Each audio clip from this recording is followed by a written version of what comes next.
Halo,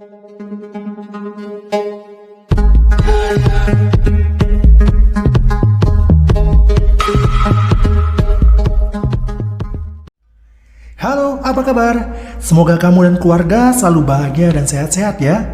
Ferry Channel kali ini akan menceritakan film thriller kriminal asal Amerika Serikat yang dibuat tahun 2013 yang diperankan aktris peraih Piala Oscar tahun 2002, Halle Berry. Dan film ini berjudul The Call. Dikisahkan Jordan Turner, seorang anggota kepolisian Los Angeles yang bertugas sebagai operator telepon darurat 911. Kekasihnya bernama Paul Phillips, juga seorang anggota kepolisian, dan bosnya yang bernama Maddie.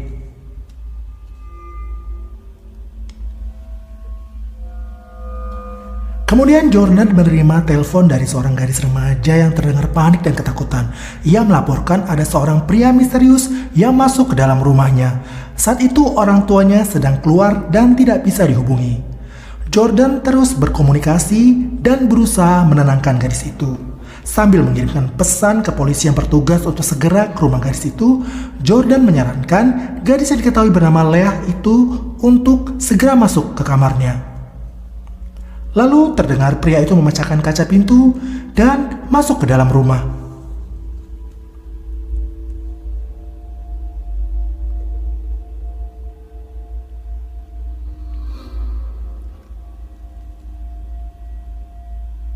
Kemudian terdengar langkah kaki pria itu menaiki tangga. Leah pun semakin ketakutan karena ia bingung untuk bersembunyi di mana, karena pintu kamarnya tidak bisa dikunci. Dan pria misterius itu sudah berada di lantai atas, kemudian mencarinya.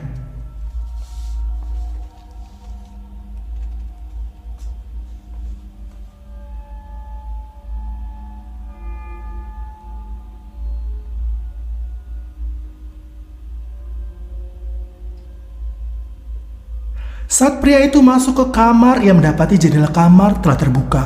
Jordan menyarankan Leah membuka jendela dan melempar sandal ke bawah agar pria itu menyangka Leah sudah kabur dan menyuruh Leah sembunyi di bawah tempat tidur.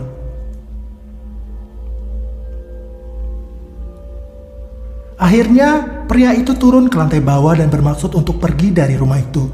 Jordan pun sudah merasa lega, tapi kemudian sambungan telepon tiba-tiba terputus.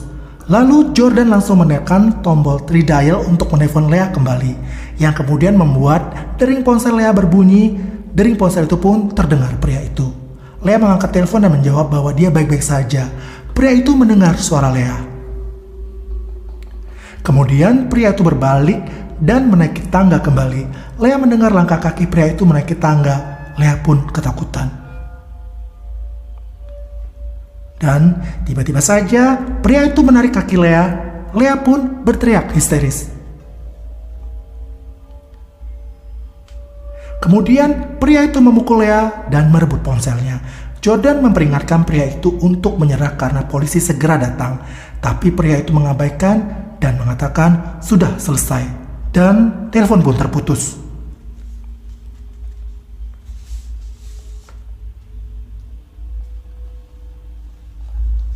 Jordan yang syok dan merasa bersalah langsung berlari ke ruang istirahat. Dia tidak menyangka hal itu bisa terjadi.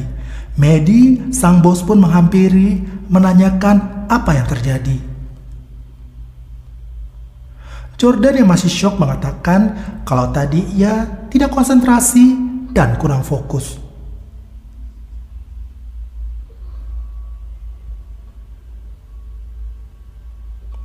Lalu Jordan mencoba kembali ke meja kerjanya. Tak lama kemudian muncul berita di TV yang menyiarkan berita telah ditemukan mayat Leah. Jordan pun kaget dan semakin merasa bersalah atas kejadian itu.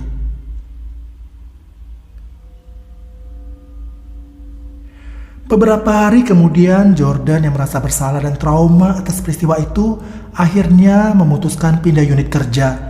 Ia memutuskan untuk tidak lagi bertugas di unit operator call center 911.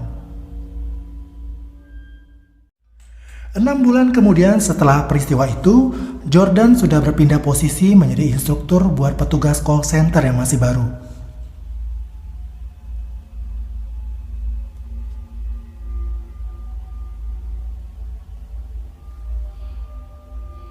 Scene lalu berpindah di sebuah mall. Seorang gadis muda bernama Casey sedang ngider-ngider bersama sahabatnya, sebut saja namanya Juleha. Saat sedang makan, Juleha menerima telepon dari adiknya dan teringat bahwa dia harus segera menjemput adiknya. Ponsel Juleha pun ketinggalan, tetapi Juleha sudah berlari jauh. Ya wes lah, nanti diantar saja ke rumah Juleha, pikir Casey saat itu. Akhirnya Casey pun juga pulang dan berjalan ke arah mobilnya di parkiran. Lalu tiba-tiba saja ada mobil yang mundur hampir saja menabraknya. Ponsel Casey pun jatuh dan pecah.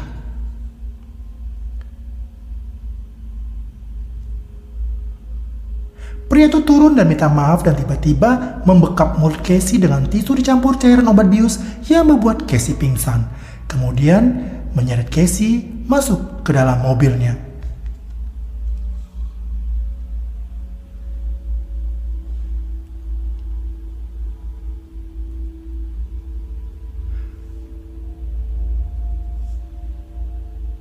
Lalu Sen kembali berpindah ke layanan darurat 911. Jordan memperkenalkan petugas-petugas baru itu kepada Brooke.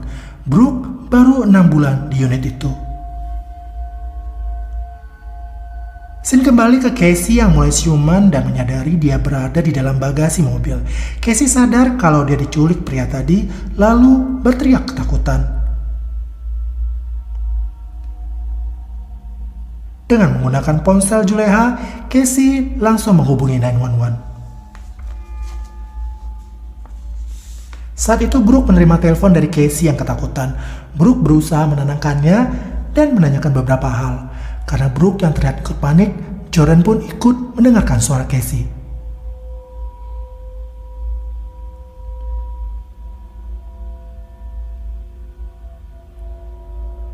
Brooke yang kesulitan mencari lokasi keberadaan Casey, lantas meminta Jordan untuk membantunya. Kemudian, Jordan langsung mengambil alih telepon tersebut dan mencoba berkomunikasi dengan Casey.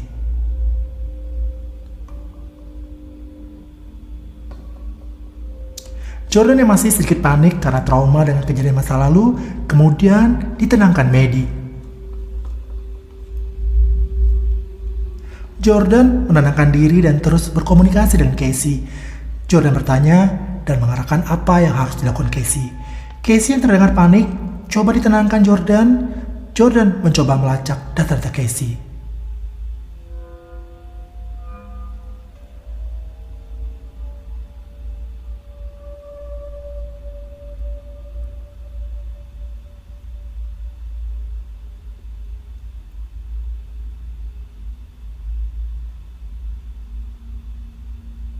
Lalu Jordan menanyakan ciri-ciri pria yang menculiknya, seperti ras, pakaian, dan perkiraan usia pria itu.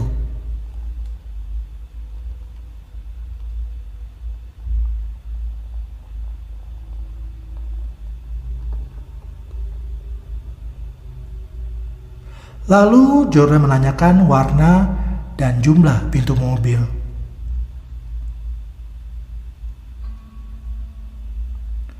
Jordan pun segera memberitahukan ciri-ciri penculik, ciri-ciri mobil, dan nama mall yang dikunjungi Casey kepada petugas polisi.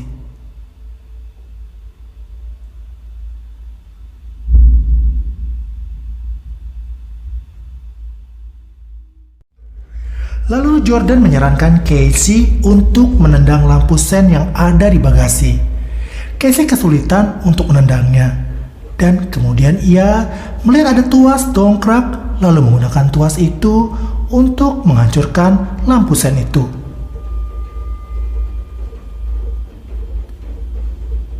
Dan akhirnya lampu sen itu terlepas dan jatuh ke jalan.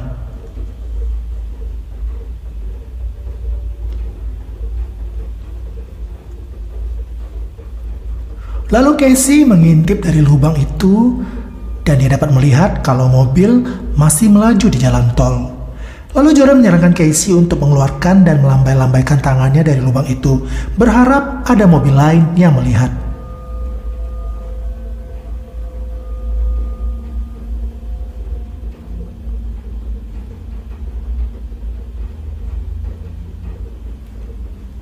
Dan benar saja ada mobil yang dikendarai seorang wanita yang melihat lambaian tangan Casey.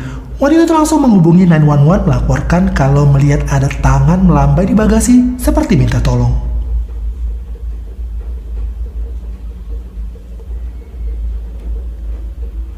Operator mengatakan bahwa sopir mobil itu tersangka penculikan. Lalu wanita itu pun mendekati mobilnya. Karena curiga, si penculik segera mengebut laju mobilnya dan keluar dari jalan tol.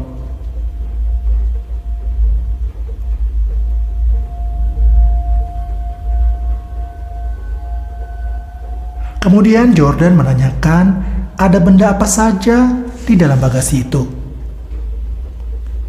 Lalu Casey menjawab di sana ada kaleng cat dan obeng. Kemudian Jordan menyuruh Casey untuk membuka kaleng cat dengan obeng. Dan Jordan menyuruh Casey menumpahkan cat itu melalui lubang.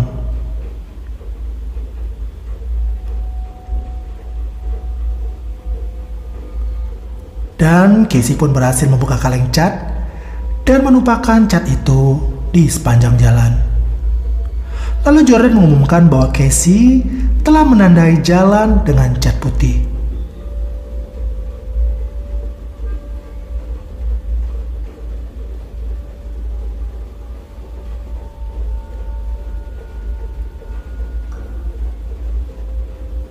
Kemudian mobil itu pun berhenti karena lampu merah. Lalu sebuah mobil di belakangnya yang dikendarai seorang bapak melihat cat yang tumpah itu mendekati dan memberitahu ke penculik itu.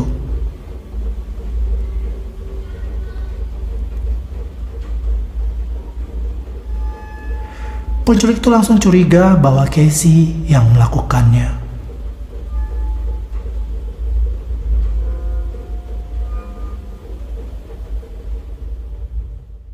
Ketika lampu hijau menyala, penculik itu segera tancap gas.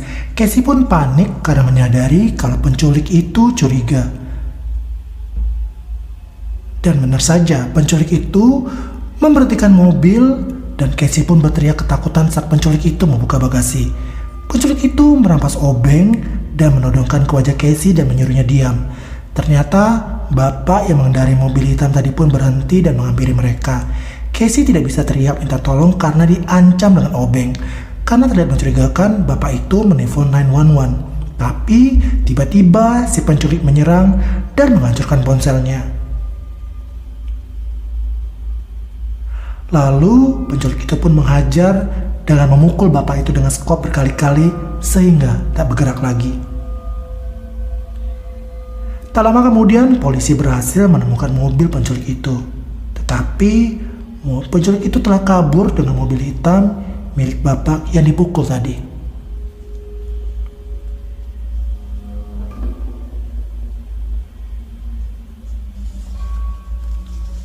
Lalu Jordan tetap berkomunikasi dengan Casey dan menanyakan warna mobil yang digunakan penculik itu untuk kabur.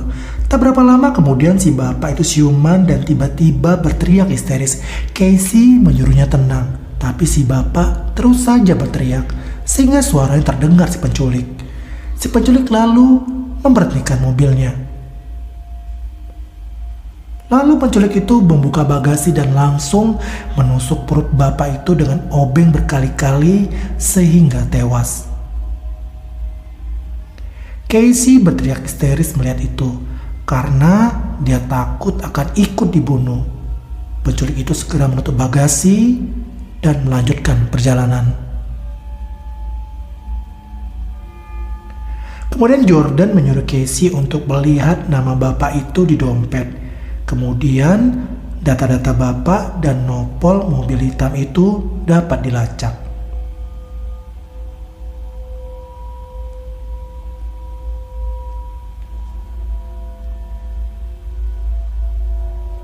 Kemudian mobil itu berhenti di pom bensin. Lalu Casey mempunyai ide saat penculik sedang mengisi bensin. Casey mencoba keluar dari jok kursi belakang.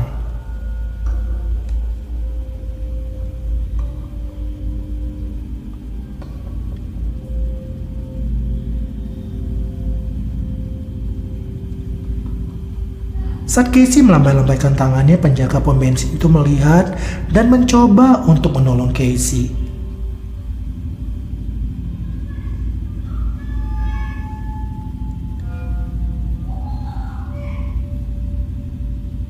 Tiba-tiba saja penculik itu menyemprotnya dengan bensin, kemudian mengeluarkan korek api dan membakarnya.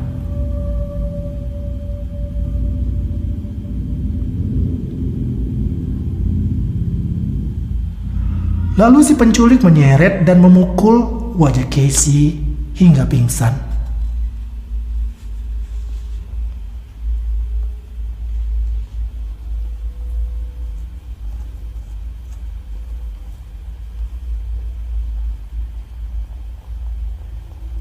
Kemudian dari sidik jari, polisi akhirnya dapat menemukan identitas si penculik yang bernama Michael Foster.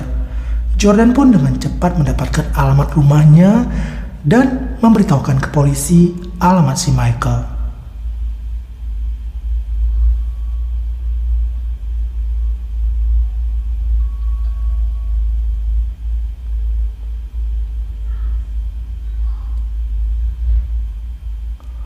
Polisi pun segera mendatangi alamat rumah Michael itu.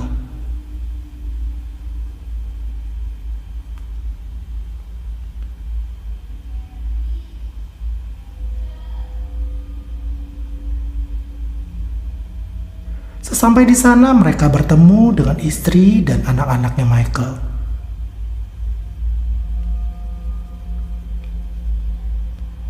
Kemudian di tempat Michael menggendong mengeluarkan Casey dari mobil. Casey berteriak minta tolong. Lalu Michael melihat ponsel Casey, kemudian berbicara dengan Jordan. Jordan pun meminta Michael untuk menyerahkan diri karena polisi sudah mengetahui alamat rumahnya dan akan menangkapnya. Tetapi Michael tidak menghiraukannya. Jordan mengenali suara Michael dan meyakini bahwa Michael adalah pelaku yang sama yang dulu membunuh Leah.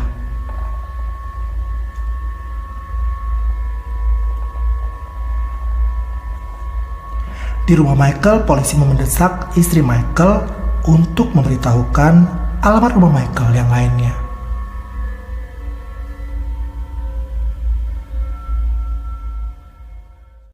Kemudian scene beralih kembali ke Casey dan Michael.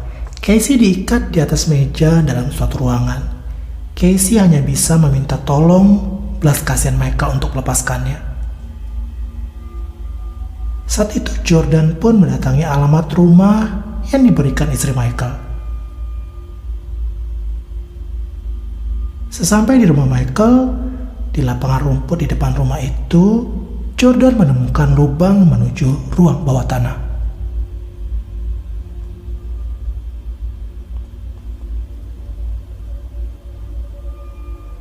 Kemudian Jordan pun memasuki ruangan itu.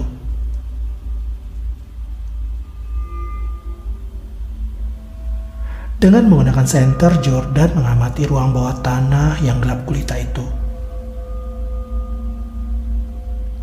Tiba-tiba Jordan melihat Michael yang masuk ke dalam ruangan itu. Lalu Jordan langsung bersembunyi.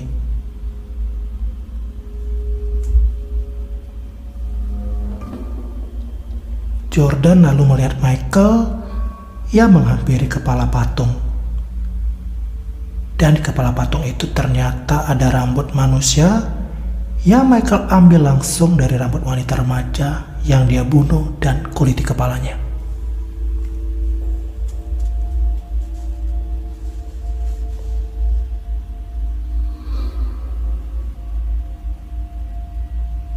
Lalu Michael menghampiri Casey lagi.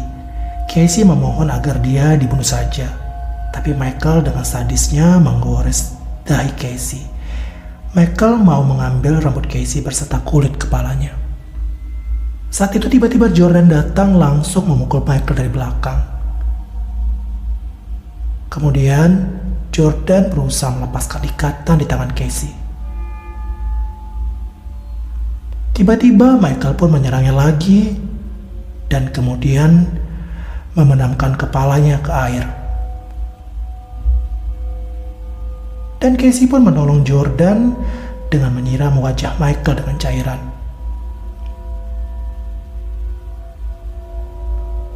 Jordan dan Casey pun mencoba melarikan diri.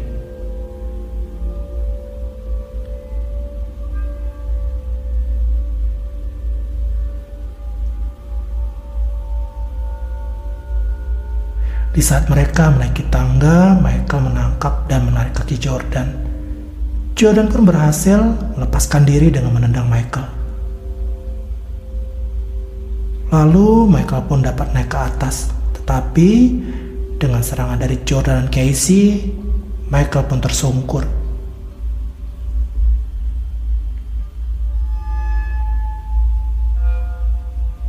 Kemudian Casey pun menendang Michael sehingga jatuh dan pingsan.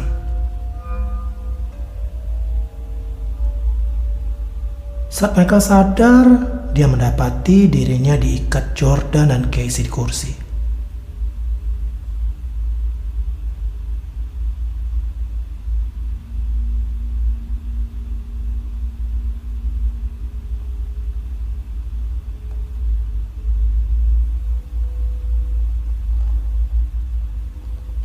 Lalu Michael menanyakan mereka mau kemana. Kemudian Jordan pun menjawab, sudah dilakukan. Dan mengurung Michael di sana. Dan film pun tamat. Nah, bagaimana menurut kalian cerita film ini, guys? Tulis di kolom komentar ya. Serta jangan lupa untuk pencet tombol like-nya juga. Oh ya, buat yang belum subscribe, jangan lupa subscribe ya guys, supaya saya semakin semangat untuk membuat video-video berikutnya. Dan tak lupa saya ucapkan terima kasih buat kamu yang sudah nonton. Sampai jumpa di video berikutnya. Dadah.